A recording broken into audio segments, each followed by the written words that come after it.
Hebreus capítulo 12, versículo 24. E a Jesus, o mediador de uma nova aliança, e ao sangue da aspersão, que fala melhor do que o sangue de Abel. Amém? Estamos diante de mais um texto da palavra do Senhor nosso Deus, esperando que o Espírito do Senhor nos dê a graça de podermos transmitir algo que venha de encontro às nossas necessidades. Já temos falado sobre o sacrifício e nessa noite queremos falar sobre o sangue de Jesus. E aqui o texto diz que o sangue de Jesus fala mais alto do que o sangue de Abel. Afinal de contas, do que é que o sangue de Jesus nos fala? Nossas mensagens são sempre voltadas para a questão do relacionamento com Deus. Relacionamento. Nosso alvo, nós não precisamos emocionar ninguém. E eu sempre repito, não confunda a euforia com a alegria do Espírito. Porque a euforia, irmãos, é uma coisa mais humana, mais carnal. Enquanto que a alegria do Espírito, ela é algo celestial. A Bíblia diz, a alegria do Senhor é a nossa força. Enquanto que a euforia é uma alegria que depende do que está do lado de fora, a alegria do Senhor, ela vem do lado de dentro, ela não se importa com o que está do lado de fora. A alegria do Senhor, ela vai existir num ambiente tenebroso, um ambiente de tristeza, e você está alegre, está feliz, porque é uma coisa que está do lado de dentro, como a paz que a Bíblia diz que excede todo o entendimento, a paz do Senhor, porque é a ausência de guerra, onde? Do lado de dentro. O fato de você estar eufórico e muito alegre para o lado de fora, não quer dizer que você está alegre para o lado de dentro, que você está feliz do lado de dentro. Por isso a nossa ênfase, nós enfatizamos o tempo todo que você busque viver, relacionar-se com Deus. Por quê? É uma coisa diferente, irmãos, é de dentro para fora. Então a gente vê que pessoas estão preocupadas de fazer aquele show do lado de fora, não se importam, certo? Se quem, como foi falado anteriormente, se quem está lá, se quem veio cantar, ele realmente está vivendo com Deus, se ele realmente está louvando, se quem está pregando realmente ele vive com Deus, não estão preocupados com isso. Daí porque convidam hereges hoje para poder pregar. Os pentecostais que abram os olhos, irmãos, porque eles vão ser extintos se eles não acordarem depressa. Porque os hereges leem Bíblia. Eu conheço seitas aí que para o camarada sair no campo para pregar, por alto eu fiquei sabendo, eu não sei, tem gente aqui que pode me explicar melhor, pelo menos 3 anos de preparo. 3 anos, irmão, para poder sair em campo semeando heresia. E as seitas adoram dar estudos, não porque eles gostam de promover a palavra, é por causa da lavagem cerebral. Seitas não pregam o evangelho, eles pregam a visão da seita. Por isso que eles não chegam dizendo assim, olha, Jesus é o Salvador. Só a igreja de Jesus faz isso. Jesus leva para o céu. Você quer aceitar Jesus? Só a igreja de Jesus faz isso, o restante não faz isso. Não é isso que eles pregam. Eles pregam a guarda de um dia, eles pregam um profeta, eles pregam um sacerdote qualquer, eles pregam uma visão, mas Jesus que é bom, não. Por que eles não pregam? Porque eles não têm nada a ver com o evangelho. Eles têm uma outra mensagem.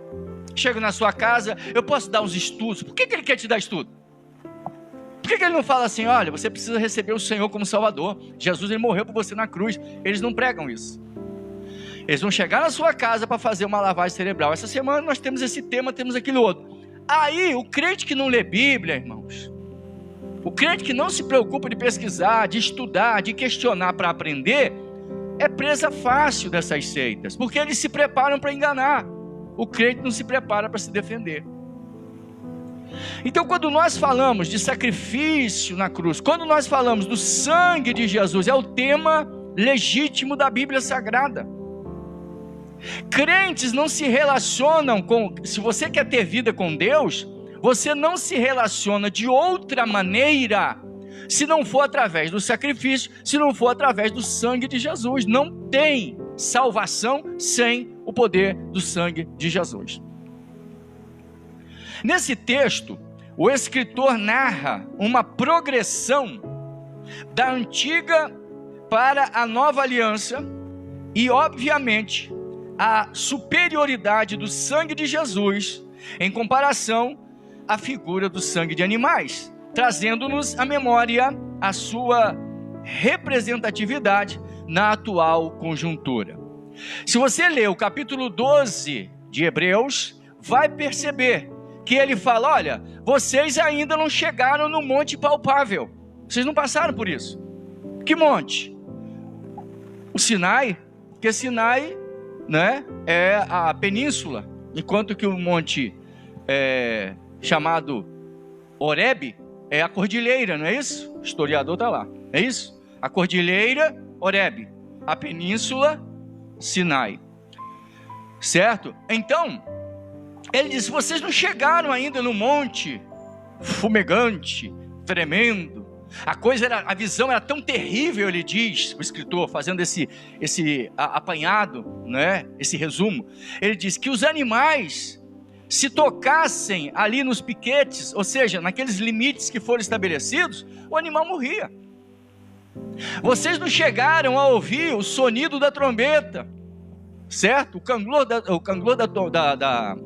O sonido da trombeta, fica mais fácil, né? Vocês não chegaram a isso. É onde o povo tremeu e disse: Moisés, fala com Deus, não vamos falar nós para que não morramos. Vocês não chegaram ao monte palpável, não chegaram a essa experiência física que os crentes dos dias de Moisés tiveram. Vocês não chegaram a isso. Porém, vocês chegaram a miríades de anjos, a igreja dos primogênitos, vocês chegaram aos espíritos dos justos aperfeiçoados. Quando ele fala espíritos dos justos, está falando da nossa alma, do nosso espírito restaurados, ou o nosso espírito ressuscitado, né, que é o novo nascimento, a nova vida. É disso que ele está falando, em contraste com a antiga aliança, porque o sangue de animais não podia fazer isso. A antiga aliança, repito, era um desenho, era uma figura. A imagem real é a da nova aliança, que é o que nós vivemos hoje. Lembrando que sangue de animais era uma prática, irmãos, que era necessária.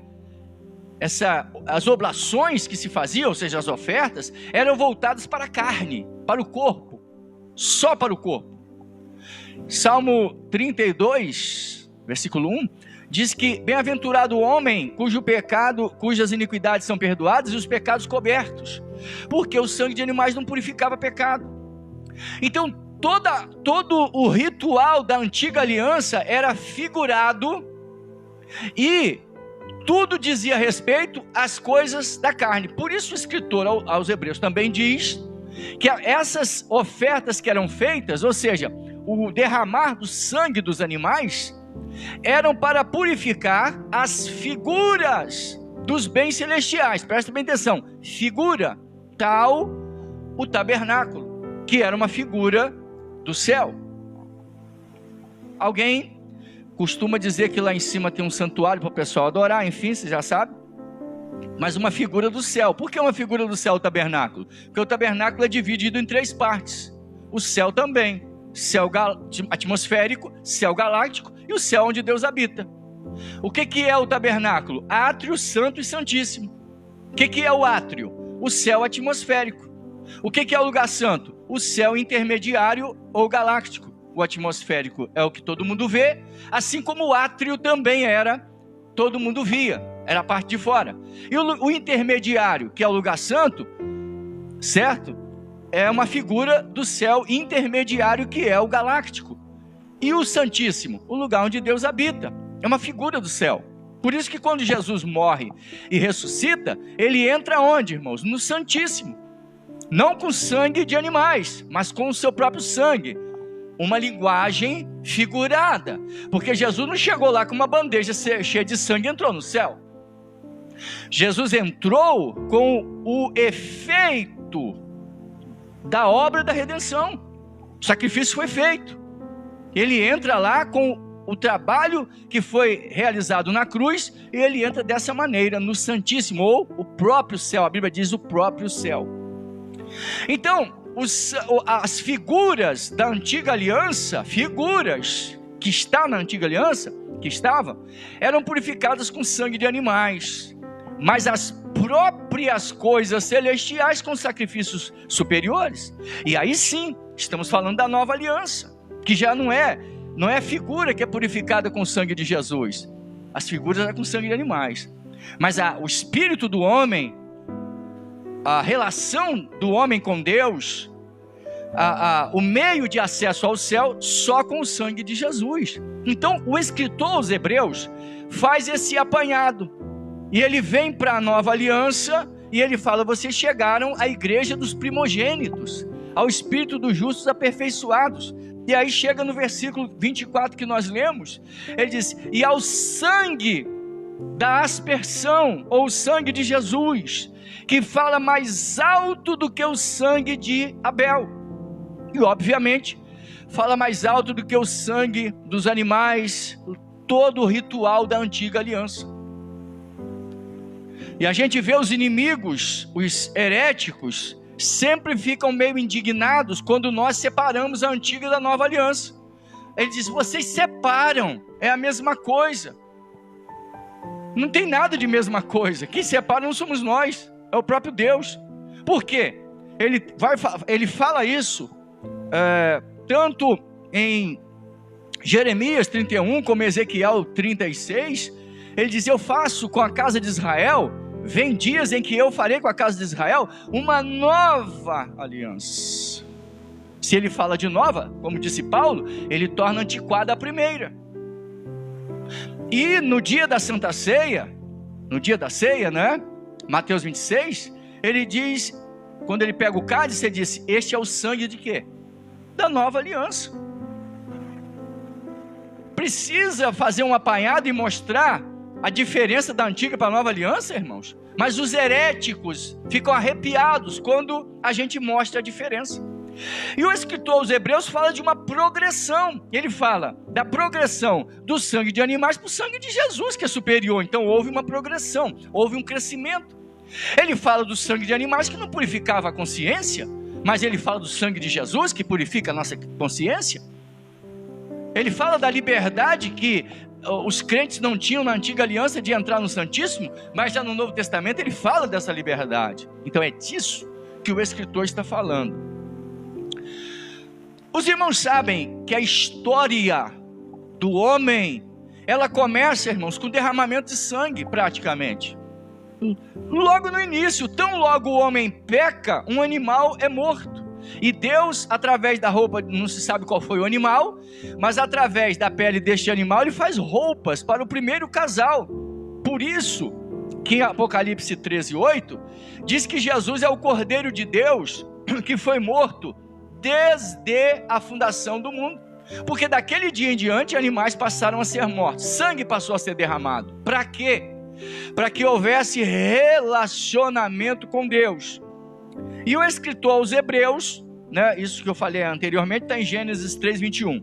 E em Hebreus 10, versículo 1, o escritor aos Hebreus diz o seguinte: quase tudo na antiga aliança se purificavam com sangue, e sem derramamento de sangue não há remissão de pecados. Entendeu? Então todo o relacionamento da antiga aliança, irmãos, era feito através do derramamento de sangue. Essa coisa da antiga aliança, essas figuras foram sendo repetidas. Os sacerdotes 24 horas por dia sacrificavam animais. Era relacionamento. E aí quando Jesus aparece para ser batizado nas águas do Rio Jordão, João o batizador, ou João Batista, ele olha para Jesus e grita para todos que estão ali: eis aí o Cordeiro de Deus que tira o pecado do mundo. Porque até aquela hora, irmãos, eram animais sendo mortos. Até que finalmente Jesus chega para ser batizado e estava ali. Aquele para quem todas as figuras da antiga aliança apontavam. É por isso que de vez em quando alguns fazem, aqui nós também já fizemos, e alguns pregadores gostam de falar sobre isso, tem lá o seu valor. O que Jesus é como tema central das Escrituras? Então você tem ele em Gênesis como tema central. Do que Gênesis fala? Fala dele. É a semente da mulher, também pode ser chamado de descendente de Abraão. E no Êxodo, quem Jesus é no livro do Êxodo? O Cordeiro Pascal. Quem ele é em Levíticos? Ele é o sacrifício expiatório. Quem ele é em Números? A rocha ferida. Quem ele é em Deuteronômio? O profeta maior que Moisés. E assim, ao longo da Escritura, você vai tendo Jesus como tema central, porque Jesus é o tema central das Escrituras, de Gênesis ao Apocalipse. No Apocalipse ele se apresenta dizendo: eu sou o alfa e o ômega, o princípio e o fim. Certo? Então Jesus é o centro do centro, do centro. A Escritura não aponta para outra coisa senão para ele, porque é o meio de salvação. Então todo relacionamento depois da queda, depois do pecado do homem, a forma de se relacionar era com o derramamento de sangue. Você não consegue viver em comunhão com Deus sem a questão do sangue. Você se apresenta diante de Deus só por causa do sangue. Você pode vencer o pecado só por causa do sangue. Não há outra maneira. Item 2. Sem sangue não há autoridade. O Apocalipse, capítulo 12, versículo 11 diz: e eles o venceram pela palavra do testemunho que deram e pelo sangue do Cordeiro, e não amaram a sua vida até o fim. Tem um pastor aqui com o qual congregamos em Barra Mansa, que ele gostava muito de usar esse texto. Ele dizia: e eles o venceram pelo sangue do Cordeiro e pela palavra do testemunho. Eles o venceram. Não há como você ter autoridade sobre as trevas sem o sangue de Jesus. Mas quando nós falamos do sangue de Jesus, você tem que fazer essa comparação. Como é que era isso na antiga aliança para você ser aceito? Você tinha que estar arrependido dos seus pecados e levar a vítima ao altar do holocausto. Era essa maneira de você se relacionar. Aí o sacerdote punha a mão na cabeça do animal, punha sobre a sua cabeça, orava, e simbolicamente seu pecado ia para o animal morria no teu lugar. Dizia o quê? Aquela mesma passagem de Isaías 53. Estava dizendo que o cordeiro iria levar o seu pecado. É uma figura. Todas as vezes que você levava um animal e que o sacerdote punha a mão na sua cabeça e a outra mão na cabeça do animal e orava, você percebia: agora eu sou inocente, o animal é culpado. O animal que era inocente passava a ser culpado no seu lugar. Isso faz nos lembrar, como eu disse, de Isaías 53. Porque Isaías 53 diz o quê? E ele, Jesus, levou sobre si os nossos pecados. O castigo que nos traz a paz estava sobre ele. E por suas pisaduras nós fomos sarados. Jesus se fez maldição por nós, se fez culpado por nós. Na verdade, nós é que somos culpados. Mas a Bíblia diz: mas Deus fez cair sobre ele os pecados de nós todos. Quem morreu por nós na cruz? Jesus.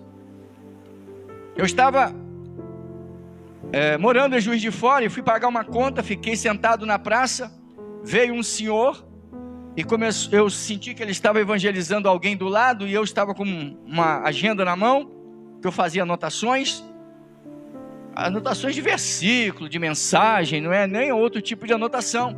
E aquele homem estava falando com um casal, e depois eu, cabeça baixa, não olhei para o lado dele. Ele não tinha nada. Depois eu fui ver que ele não tinha nada na mão, e ele vira para mim, eu sem olhar para ele comecei a responder. Eu estava preocupado com algumas coisas, e ele disse: isso aí é o livro dos livros? Eu estava com uma agenda, Eu disse: não, isso aqui é uma agenda. Ele falou: você sabe o que é o livro dos livros? Eu falei: sei, é a Bíblia. Muito bem. Sabe quantos livros tem? Aí eu falei o número de livros. Ele falou comigo: você sabe em quanto tempo o cânon sagrado foi formado? Eu falei: sim, 43 escritores, e num período de... não me lembro agora, eu falei o período todo, hein? E eu falei com ele, eu falei: sim, o cânon sagrado, falei. Aí foi fazendo perguntas e eu fui respondendo. Agora não me lembro todas as perguntas que ele fez. E aí ele perguntou assim: você sabe a oração do Pai Nosso? Eu falei: sei. E eu perguntando assim: meu Deus, quem é esse homem? Afinal de contas, o que ele quer saber?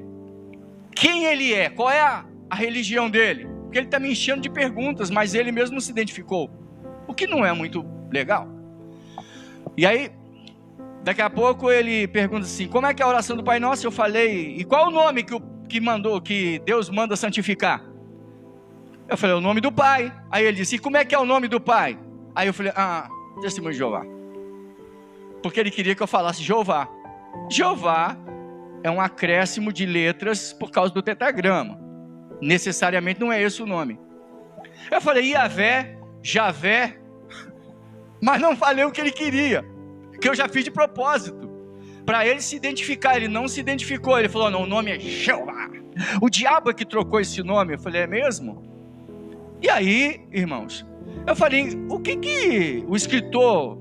Não, por que a Septuaginta, a versão dos 70, né, escribas, por que eles traduzem a palavra lá do Antigo Testamento, Jeová, Iavé, Javé, por que traduz para o Novo Testamento e traduz como Curios, que quer dizer Senhor? E aí eu falei assim: tem uns hereges aí, mexendo com ele para ver se ele se identificava. Tem uns hereges aí que puseram o nome Jeová no Novo Testamento. É uma discrepância, uma ignorância mega, porque não está no original, eles inventaram isso. É uma tradução espúria, falei para ele. E ele não se defendeu: o diabo, o senhor está só falando do diabo. Eu queria saber por que vocês fizeram isso. Se a Septuaginta não fez, por que vocês fizeram? Isso vocês estão adulterando o texto. E aí ele continuou teimando. Eu falei, ele assim: não, porque o diabo, isso só fala de diabo. O que está escrito, eu falei para ele, lá em Marcos, Jesus disse assim: em qual nome Jesus disse expulsarão os demônios, falarão novas línguas, esses sinais seguirão os que crerem? Em qual nome expulsarão os demônios, falarão novas línguas, porão as mãos sobre os enfermos e os curarão? Em qual nome? Em qual nome mesmo? Aí ele não falou. É o nome de quem? Nome de quem? Fala o Senhor. Ele não falou, irmão, é o nome de Jesus. Falei: Pedro, em Atos 4,12, ele diz: porque abaixo desses céus nenhum outro nome é dado entre os homens pelo qual devemos ser salvos. Pelo nome de... é Jeová, querido? Ou é Jesus? Ele não falou de novo. Aí que ele se identificou, tirou a Bíblia Novo Mundo aqui, eu estava enfiado na calça aqui, não sei como que ele conseguiu. Aqui eu tenho uma Bíblia. Eu falei: adulterada. Toda adulterada, e posso provar. E aí, ele por fim, irmãos, falou uma coisa que queima os pentecostais. Ele ficou muito zangado, porque eu me defendi. Ele não veio evangelizar? Eu só vou escutar, não vou me defender? Na hora dele ir embora, já que ele estava sem resposta, ele falou: eu logo vi pelas suas respostas que você já foi testemunho de Jeová. Eu nunca fui. Ele queria dizer o seguinte: você estudou porque você teve no nosso meio, porque ele quis dizer que nós somos ignorantes. Foi isso que ele disse. Você acha que ele está de tudo errado? Tá não, irmãos. Além do brasileiro ser preguiçoso para não ler, os crentes pior ainda, porque eles vêm dessa sociedade preguiçosa. Eles não gostam de estudar, não gostam de pesquisar, aí as seitas caem em cima. Eu recebo bem essas pessoas, mas não vou me omitir de falar na cara deles o que é verdade e o que não é. Eu vou me defender, vou tratar bem, como eu trato, mas eu vou falar a palavra. Então, sem o sangue de Jesus, você não tem autoridade. Religião sem sangue, irmãos, é falácia. Sem o sangue de Jesus, você vai para qualquer lugar, menos para o céu.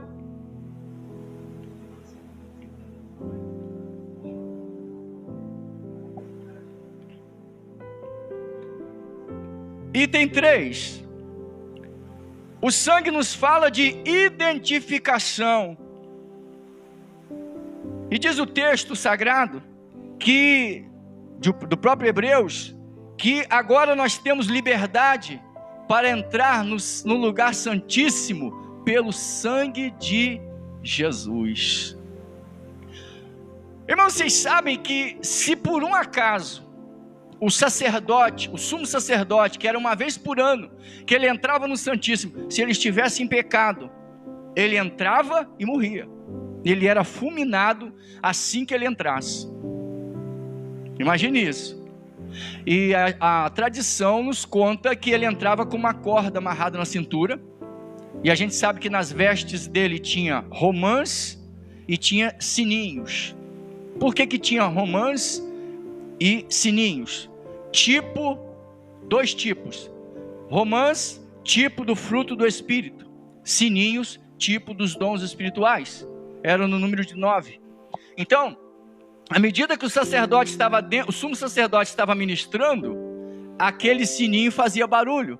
As pessoas lá fora, já que o sacrifício era anual, para a festa bombar, eles ficavam lá de fora tudo em silêncio, esperando se eles foram aceitos por Deus. Porque o sumo sacerdote tinha que entrar lá e borrifar o sangue lá dentro, sangue de animais. E só quando ele saía, o povo prorrompia em festa. Por quê? Fomos aceitos, era uma alegria. Mas eles ficavam preocupados, porque se eles estivessem em pecado, ele ia morrer e ninguém podia entrar para pegar. Tinha que puxar na corda. Coisa séria, irmãos. Por isso que quando Zacarias, o pai de João Batista, quando ele entra e demora, porque ele duvidou da mensagem de Gabriel, quando ele demora, o povo fica preocupado. Porque ele disse, será que ele morreu? Porque não vi ele se movimentar, não escutaram o barulho, pensaram que tivesse morrido. Para os irmãos terem uma ideia de que o negócio era muito sério. Lembra de Uzá, que tocou a mão na arca? Ele morreu na hora. Então, o que ocorre? Essa presença que nós podemos sentir hoje, poderia nos matar naquela época. Os filhos de Arão foram consumidos. Datã, esse foi rebelde. Abiú e Abinadab, é isso? Eles foram mortos, os dois filhos de Arão foram mortos diante do altar, porque eles ofereceram fogo estranho. A coisa era muito séria. Hoje nós temos liberdade para entrar na presença de Deus, qualquer um de nós, pela fé, pelo sangue de Jesus. É Nadab e Abiú. Obrigado, gente. Pois a cabeça aqui tem hora que falha. Agora, irmãos, o sangue só funciona mediante arrependimento. Obrigado, pastor Abraão. Irmãos, mas o sangue de Jesus só funciona se houver arrependimento. 1 João, capítulo 1, versículos 7 a 9, diz, se andarmos na luz, como Ele na luz está, temos comunhão uns com os outros, e o sangue de Jesus nos purifica de todo o pecado. Se nós confessarmos os nossos pecados, Ele é fiel e justo para nos perdoar os pecados e nos purificar de toda a iniquidade. Mas é só para quem se arrepende. Eu me lembro de duas irmãs que brigaram. Deixa eu lembrar aqui na live. Presta bem atenção no que eu vou dizer. Se você está de mal, crente, com alguém e não vai se consertar, eu lamento dizer que se a trombeta soar hoje, tu fica para trás. Isso não é brincadeira. Não interessa se você não gosta, se você não gosta. Presta atenção. Se hoje a trombeta ecoar, tu fica para trás. Não venha me dizer que você é crente que está em comunhão com Deus, de mal com alguém. E eu não estou jogando indireta, porque isso está na Bíblia. Se você ignora, o problema não é meu. Você está dizendo para mim que não quer ir para o céu. Certo? Lugar de brigados é no inferno. Os filhos de Deus não ficam assim. Então é bom consertar o negócio aí. Se tu vieres, Camassúbia, trazer uma oferta perante o altar e lembrar que tem algo contra o teu irmão contra você, deixa a tua oferta e vai reconciliar-te com ele. Com essa pessoa, vai se reconciliar. Trata de resolver esse, como diz o mineiro, resolve esse trem. Tem que resolver. Isso não é brincadeira. O negócio é sério. A gente sempre espera que a pessoa faça isso. E eu quero lembrar aqui na live, de novo, uma coisa que eu falei pela manhã. Alguém pegou uma fala minha, que eu disse que eu avalio uma pessoa, o nível espiritual de alguém, a maturidade, da maneira como essa pessoa recebe crítica. Mas eu falei isso elogiando a atitude de alguém que se arrepende. Que isso é que avalia. E é assim que a gente avalia, sim. Eu sou avaliado assim também. Crítica, não estou repreendendo, eu estou enfatizando que quando alguém recebe uma crítica, quer que eu te fale a verdade? Ninguém aqui é hipócrita. Se você recebe uma crítica, é claro que você fica chateado. Ou você é criticado assim, no sentido da pessoa te repreender, você fica como? Rindo e dizendo aleluia? Não, conversa. A gente fica zangado sim, é normal. De repente a gente erra. Porém, errar, irmãos, é humano. Permanecer no erro é vermelhice. Entendeu? O algoritmo não sabe o que eu estou falando, eu posso falar. Não pode, irmão. Tá entendendo, né? Vai continuar? Não é para continuar. E aí eu me lembrei. Isso é demais isso. Irmãos, aqui tem um bairro onde eu estava num culto, e os irmãos tinham mania de deixar para chegar a Santa Ceia, semana de Santa Ceia, aí todo mundo orando, enfim, aquilo não funcionava nunca. Aí todo mundo orando para Santa Ceia. Teve gente que no dia da oração, irmãos, estava adulterando atrás da igreja, só para você ter uma ideia, como é que o negócio não funcionava. É sério? Sério, diácono, sanfoneiro, você sabe. É sério, irmãos. E pior, ele veio de lá, sentou e tomou Santa Ceia. E aí eu me lembro que na hora da Santa Ceia, o pastor tinha o hábito de falar assim: se alguém tem alguma coisa contra o outro, vem aqui e se conserte. Irmão, não tome a Santa Ceia em pecado. Aí depois de falar muito, duas irmãs se levantaram. Uma cara, irmãos, cara fechada, ficou uma de frente para a outra assim, e não olhava para a cara da outra não, olhando para o chão. E o pastor disse assim: vocês querem se consertar, pedir perdão? Porque as duas estavam de mal uma com a outra, coisa de crente carnal. Aí, por fim das contas, irmão, com a pressão do pastor, uma falou assim: te peço perdão, irmão, te peço perdão, em nome de Jesus. Aí a outra: eu te perdoo, mas não torna noutra. Ou seja, nós vamos brigar de novo. Só pediu perdão por causa da ceia, irmão, mas você sabe que vai brigar de novo. Isso não funciona, querido. Você não bota a arma na cabeça de alguém para alguém se arrepender. Você tem que fazer isso voluntariamente. Eu não estou aqui, irmão, para apedrejar quem não se arrepende, mas eu estou aqui para aplaudir quem se arrepende. Enquanto a pessoa não se arrepende, fica calado. Até a hora que ela se arrependeu, mudou, aí eu vou lá e falo: bênção de Deus, a pessoa tomou posição, glória a Deus, muito bom. E não vem alguém dizer para mim: pastor, para mim é mole perdoar e pedir perdão. Vai mentir em outro lugar. Ninguém me diga que isso é fácil. Não é não, é muito ruim. Mas mais difícil é ouvir o Senhor dizer: apartai-vos de mim, malditos. Isso aí é que é duro, então é melhor pedir perdão. Ou perdoar, né, sei lá. Enfim. Vamos dar continuidade ao nosso assunto? Eu abri esse espaço aqui porque, né, é necessário. Item 4. O sangue de Abel pedia justiça. O sangue de Jesus é a justiça. Aleluia. Enquanto o sangue de Abel clamava desde a terra por justiça, porque ele é um justo, que foi morto pelo seu irmão, o sangue de Jesus é a justiça de Deus para nós. Lembra do texto que eu citei de João 1:29? O Cordeiro de Deus que tira o pecado não é só do homem, é do mundo. Só para os calvinólatras que tiram o pecado dos escolhidos. Mas na Bíblia, né, A calvinolatria não conhece esse texto da Bíblia e acha que o pecado, Jesus derramou umas gotinhas de sangue, contou certinho assim, ó. Entendeu? Se o crente fosse muito grande, o sangue não dá para purificar o pecado. Jesus teve que derramar as gotas certinho, porque nem de mais nem de menos. Senão Jesus derramou sangue à toa, né? Porque derramou para aqueles que não se arrependem. Quer dizer, é sinistro, né? É sinistro, como diz a Aline, é sinistro, complicado. Mas Jesus, ele derramou o seu sangue para purificar, não é só o homem, é o Cordeiro de Deus que tira o pecado do mundo. O poder do sangue de Jesus. Pastor, canta um corinho aí para a gente se alegrar, um corinho alegre. Corinho de fogo. Deve ser composto pelo motoqueiro fantasma. Que o bicho anda com a cabeça pegando fogo, deve ser. Né? O hino da Marvel. Queridos, deixa eu explicar uma coisa. Falo na autoridade do nome de Jesus.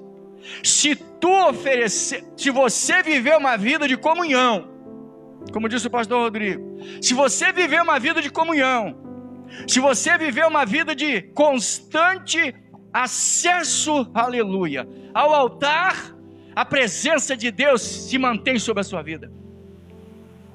Você lê a Bíblia arrepiado, você escuta uma palavra inflamado, não tem problema com a alegria do Espírito que está transbordando, seja com tribulação ou sem ela. Eu não acredito num avivamento, irmãos, que todo culto você tem que cantar um monte de corinho para animar a plateia. Eu não acredito nesse avivamento. Crente que você, ele aqui está, aleluia, glória a Deus, da porta para lá, está falando mal de tudo, até da sombra. Eu não acredito nesse avivamento. Eu acredito, irmãos, que a marca de um avivamento é um joelho dobrado dizendo: Deus, eu fui hipócrita, Deus, eu menti, Deus, eu errei, Pai, me ajuda, eu estou com vergonha do meu próprio comportamento. Eu acredito nesse tipo de oração. Deus, eu sou egoísta, eu estou só olhando para mim, eu sei que a fulana errou comigo, o fulano errou, a minha sogra errou, a minha tia errou comigo, eu sei que o irmão Ciclano, o irmão João, o irmão Pedro, o irmão Tiago errou, a irmã Antônia, eu sei, eles erraram grave comigo, porém, eu não tenho direito de não perdoá-los, me ajuda. Eu acredito nessa oração, eu acredito, isso é a oração de alguém avivado. Espírito Santo, eu não estou conseguindo, Senhor, eu sou carnal, me ajuda. Eu acredito nesse tipo de oração, e não aquela: Deus, o Senhor me conhece a minha integridade, eu fui ofendido, eu sou a menina dos teus olhos, o fulano é remela, Senhor, eu sou o nariz e ele é a secreção. Eu não acredito nessa oração. Eu não acredito nessa oração onde eu dou o dízimo de tudo, eu jejuo, eu faço. Esse aí é um pecador. Eu acredito na outra oração: Deus, se propício a mim, miserável pecador. Eu acredito nessa oração. Entendeu, irmãos? Eu acredito, eu fico com avivamento, eu fico com o pé no chão. Eu não acredito em show, eu não acredito em euforia, eu acredito numa vida consagrada, vida de sacrifício. Eu acredito de vida aos pés do altar. É nisso que eu acredito. Eu acredito em crente, irmãos, que está tudo explodindo. Ele disse: ou Deus me dá vitória, ou Ele me leva para a glória. Das duas formas eu vou adorá-lo. Me faz lembrar da irmã Fabiana Anastácio, é isso? Quando ela cantava aquele hino, Te Adorarei, eu dizia: Jesus, essa mulher não está na terra. É sério. Em casa eu falava: eu tenho receio dessa irmã cantar esse hino, ela não está na terra. E Deus a recolheu, irmãos. Ela cantava aquele hino, esse Jesus, ela disse: quando chegar no céu te adorarei, ninguém vai me tirar, lembra da letra? Ninguém vai me calar, te adorarei. Está entendendo? Ela disse que ia adorar em qualquer circunstância, irmãos. Aquele outro que morreu, quer dizer, não morreu, está vivo, que levantou a mão para o céu e disse: vai ser tão lindo. Pedro Henrique, quando eu vejo isso eu fico inspirado. Os louvores do Lázaro, eu fico apaixonado, irmãos. Crente cheio do Espírito, não interessa se ele está na terra ou no céu, ele adora. Aí você tem que gritar para a plateia, fazer firula e dançar para todo mundo sentir. Eu não sou palhaço, eu não animo auditório. Quem anima auditório chama-se Espírito Santo. Amado, se tu está incendiado, irmão, se você tomou banho da gasolina do céu, não precisa riscar o palito, é só passar num lugar quente. E eu vou te lembrar, se você tomou banho da gasolina do céu, do combustível lá de cima, está escrito em Jeremias 23, não é 29? Se eu não inverti o texto, não é, pois, a minha palavra como fogo? Você vai incendiar por causa da Bíblia, palavra de Deus. Vivemos uma época que as pessoas você tem que estar fazendo firula. Teve alguém que saiu daqui e foi para um lugar aonde fica todo mundo rebolando, dançando, pulando igual uns doidos. Meu irmão, e eu me lembro de uma moça, de uma irmã que disse, ela saía com a colega dela, vinha do baile, no dia que não iam para um baile, queriam procurar uma igreja. Ela chegava e disse, eu chegava na porta lá, estava todo mundo dançando, pulando. Eu falei, não quero ir no baile não, eu quero ir no culto. E mais, eu quero ouvir a palavra. E ela passa na porta de uma, passa na porta do outro, o pessoal dançando, pulando, correndo, gritando. Disse, não. Se eu quisesse um clube, eu tinha ido no clube. Eu quero ir ouvir a palavra do Senhor.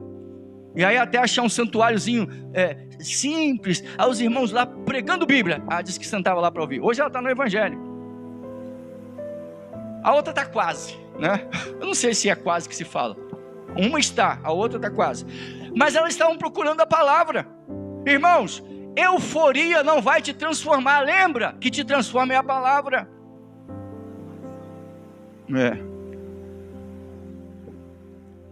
O pastor prega quieto, tranquilo. O que você quer que eu faça?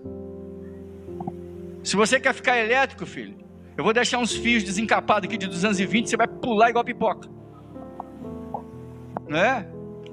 Para alegrar tem que falar do anjo. Se falar de Jesus, ninguém se alegra. É só falar do anjo do conserto, o anjo do renovo, o anjo da cura, o anjo do... sei lá, tem anjo para tudo, né?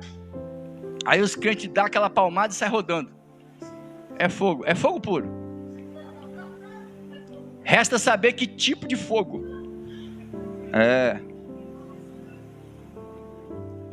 O tempo está passando, vamos lá. Irmãos, item 5. Fomos comprados pelo sangue de Jesus. Eu me lembro de Atos 20, 28, em que Lucas registra o seguinte: olhai por vós e por todo o rebanho sobre o qual o Espírito Santo vos constituiu bispos, para pastoreardes a igreja de Deus, a qual Ele comprou, irmãos, com o seu próprio sangue. Mas Deus tem sangue? Se Deus é Espírito, Deus tem sangue? É com o sangue de Jesus. Não, Deus comprou com o seu próprio sangue. O sangue que Ele produziu. Ele comprou a igreja com sangue. Lembra que Jesus foi gerado sem pecado? Deus gerou um sangue especial. Aí Pedro diz o seguinte, sabendo, 1 Pedro capítulo 1, versículos 18 e 19, sabendo que não fostes comprados da vossa vã maneira de viver, com coisas corruptíveis, como ouro, prata, não, mas como com o precioso sangue de Jesus, como de um cordeiro imaculado. Nós somos comprados. E quando nós somos comprados, irmãos, o que Deus faz quando a propriedade é dele? Ele sela. Efésios 4,30 diz, e não entristeçam o Espírito Santo, no qual vocês foram selados, para o dia da redenção, sabe? Quer dizer, o dia que Jesus voltar para nos buscar. Não entristeçais o Espírito Santo, vocês foram selados. E o selo é de quê? Propriedade. Ele é dono. Por isso que Paulo também diz que nós recebemos o penhor do Espírito. Jesus foi, mas Ele nos deixou selados para dizer, olha, vocês estão na terra, mas vocês não são da terra. Eu comprei. Nos faz lembrar do mercado de escravos onde nós estávamos.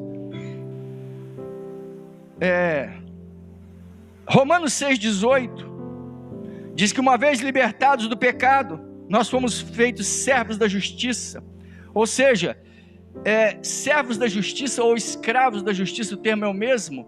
Está se falando que nós fomos...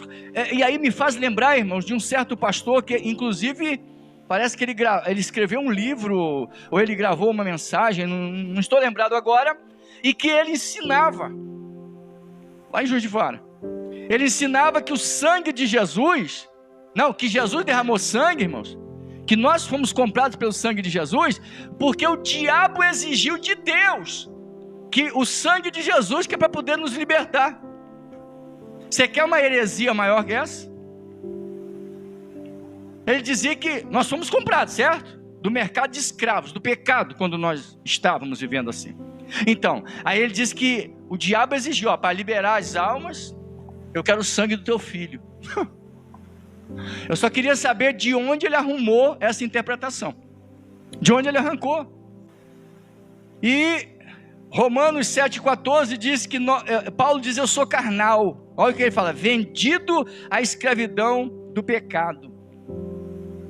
Paulo disse, você estando em pecado, ou seja, você vivendo, se entregando para o pecado, se oferecendo ao pecado, você se torna servo dele. Quem exigia o derramamento de sangue? Quem exigia que o pecador fosse morto, fosse ferido, fosse morto? Quem exigia? A justiça de Deus. Então quem é que faz isso por nós? O próprio Deus, quando ele assume a forma humana. Ele toma a forma humana, ele mesmo paga por nós. Ele morre, Jesus morre em nosso lugar exatamente, ou seja, para satisfazer a justiça de Deus. Até porque, se qualquer um de nós morrêssemos, não podíamos ser perdoados. Se um anjo tomasse forma humana, não seríamos. A coisa mais sublime do céu é o próprio Deus. Por isso que a Bíblia diz em João 3,16, o texto clássico que todos conhecem, que Deus amou o mundo de tal maneira, que deu o seu Filho unigênito, para que todo aquele que nele crê não pereça, mas tenha vida eterna. João 17,3, e a vida eterna é esta, que te conheçam a ti só por único Deus, e a Jesus Cristo a quem tu enviaste. Então, Jesus morreu para que nós pudéssemos nos relacionar com Deus, temos um relacionamento com o Pai, com o céu, não há outra forma, é só com o sangue de Jesus. E para a gente encerrar, a santificação descrita em 12,14 de Hebreus, seguir a paz com todos, e a santificação sem a qual ninguém verá o Senhor. E aí eu encontro os calvinólatras dizendo que isso aqui é uma coisa relativa, que isso aqui é uma figura de linguagem, negando que nós precisamos de santificação, basta um decreto, que eu não sei onde eles arrumaram esse maldito decreto, essa mentira, e aí, só que não, né? Só que não.